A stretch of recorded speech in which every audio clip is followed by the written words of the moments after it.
Yo, what up, it's Don. Same really here. Soul Brothers, what up, Soul Squad? We see you.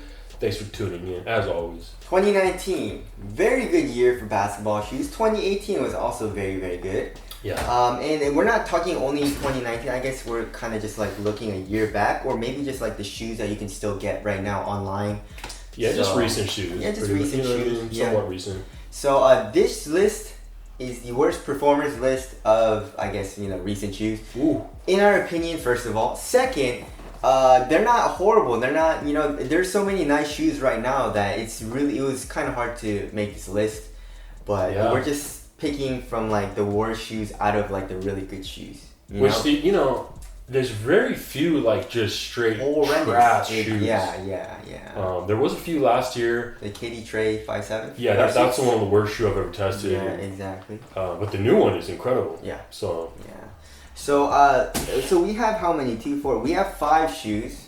But let's get it started off with the Nike Flyby Low 2. And this guy tested it. Yeah. $60? It's so it's so mediocre that I just forgot about it. It was just real lackluster. I mean, you're getting what you usually expect like out of a budget shoe. But you got it for like what, $30-$40? Remember? Yeah. You got it for like $30-$40 on a crazy sale. Yeah. I was hoping it was going to be a good bang for your buck. Sleeper shoe. Nope. Horrible cushion and just upper was trash. It just was not dope at all. It was a really good looking shoe though. Yeah, it wasn't bad. Oh, no, I was being sarcastic. But anyways, alright, so there's that.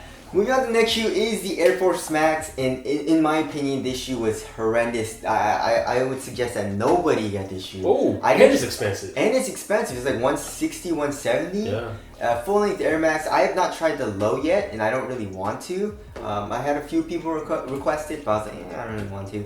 But the high, the Air Force Max high version, the one that was supposed to be like Anthony Davis' shoe, remember? And only like 2 colorways came out. Yeah. The traction was really bad, and also like really soft. So I don't think durability was gonna be good either. You guys already know I hate Air Max cushion. There's no court feel. The court feel is horrendous in Air Max. You can only feel it on the edges. Where your heel is and when your forefoot is actually in like the middle, where your foot actually like impacts the ground.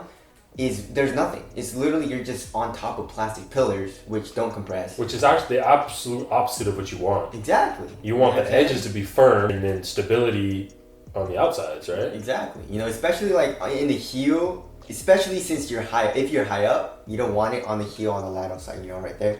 So anyways, the cushion was horrible.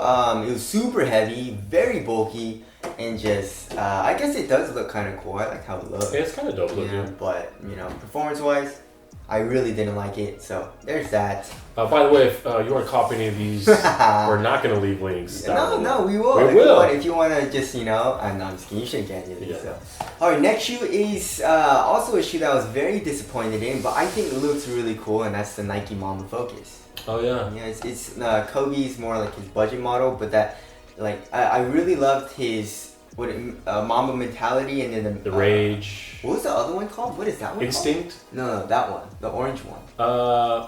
Just Kobe mentality, I think? Kobe mentality, I think. Right? And then the Kobe mentality too, and then the Mamba instinct and the rage, and then now there's the Focus. Focus, horrendous.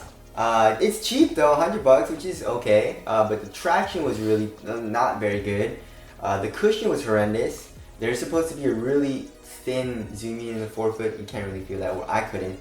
And then the materials were bad. I mean, they're super thin and stuff, and it feels pretty nice on foot. But you can't really screw up traction, and then cushion that bad, and then have me like the shoe. Yeah. You know what I'm saying? Yep, I didn't like the performance of that, so there's that. Next shoe is a shoe that I just tested, and that's the Adidas Pro Bounce.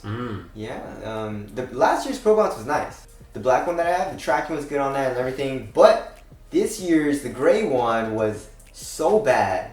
The traction was so bad, and then not only on dust, but like even when it was clean, it wasn't the greatest bite. Right. So Adidas screwed up on like the rubber compound. Cushion, bounce, very nice. Materials, on foot it's nice, it's soft and whatnot, but like really cheap. Remember that? Yeah. It's super cheap, very flimsy. Yeah, that upper is weird, man. Yeah, so. And it's a flapjack. Yeah, and super it's a flapjack, which Adidas has been doing lately, which we're not a fan of. I mean, like the midsole is pretty soft and all that, which kind of helps, and the cushion's soft because it's bounced, but still it's pretty flat. Yeah. So. Pro Bounce, horrible. Next shoe is a shoe that is nice. So it's not, you definitely like get it if you want, but I just don't like it as far as like comparing to all the other great performers that you can get right now. That's the Jordan 33. And for me, it's just like traction was good, but I did have that inconsistency, especially with the translucent outsole. And then the cushion, super high up off the ground, not the greatest. It's like pretty stiff in the heel. The 4-foot zoom is nice though. The 4-foot zoom is nice. Yeah. But everything else about that cushion I really like. And then the materials and stuff. We're okay, but we love the fast fit system, but like I really didn't like how bulky and how heavy that freaking shoe is. Yeah, it's super heavy. I mean, super heavy, man. I probably, I'm leaning towards it not being on the list, but Sammy felt like it should be, and I kind of see where he's coming from. Like, first of all, there's not a lot to choose from as far as worst shoes on the list. Exactly. So, but it's real heavy. Real it's heavy, stiff, dude. and it's just how heavy? It's a lot going on. How heavy was yours? Like 3 pounds? Yeah, it's nuts. Jeez, I'm walking around with pounds on my feet. Yeah, exactly. And if you're like a really big dude and you just want support, then okay, I get it. Or if you're into the fast food system, but it's also really expensive. I don't know how people don't mind playing that shoe. It's like, dude, that is super like heavy. It bothers me how heavy it is. Well, some people don't know any better. They don't test out a shoe. They just get one shoe and they go, oh, I like that. Yeah. And they don't realize. I had one guy, he was like, oh, the 0.2 is minimal. I was like, yeah, it's like, it's pretty minimal and you feel fast when you're playing it. It's kind of not minimal, but like, comparing to like the Curry 6 and like the PG3 and like, like those shoes, is so much heavier than those. Yes, but so that's our list of worst performers. So if you don't want to listen to us and get it, but we highly recommend that you do not. And just look for any other shoe would be nice, because every shoe basically right now is actually really nice. Yeah, that's available, So anyways, hope you guys enjoyed. Do you guys agree with the list? Tell us down in the comment section below. Thank you guys for watching. We'll see you guys next time. Later. Peace.